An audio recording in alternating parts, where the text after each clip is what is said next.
Hi, this is Morgan Philpot, and I'm supporting Tim Aalders in Utah's 3rd Congressional District. In about 2016, I became the attorney for Ammon Bundy because of circumstances in Nevada and Oregon.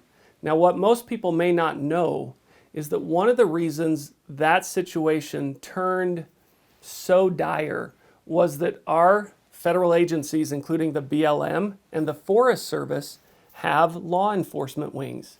Now, it used to be that our law enforcement was taken care of by our local sheriff, but in the year approximately 2000, 2008, we started to funnel law enforcement services into those different agencies, including SWAT teams, sniper teams, military helicopters, fully automatic weapons, and they started to displace our local sheriffs when it came to actions on federal lands or revolving around federal issues. And that's what the Bundys came up against. Now, why do I say that?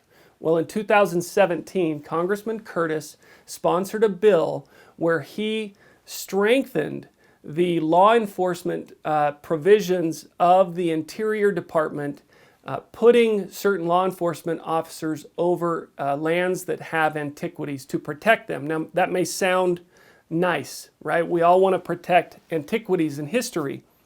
But these are law enforcement officers that are militarized, that are sent into action against American citizens who are labeled, in the case of the Bundys, as domestic terrorists. And that's just not responsible. It didn't turn out well. And the Bundys were found not guilty in both instances.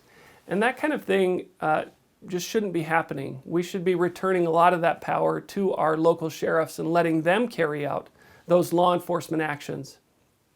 Additionally, I'm tired of business as usual. And for the longest time, we've had politicians tell us that now is the time to act and it is time to do this. And you know what, honestly, it's past time. They've had a lot of opportunity to curb spending, to lower the debt, to reduce the deficit, to improve our economy and the GDP, and our congressman hasn't done it.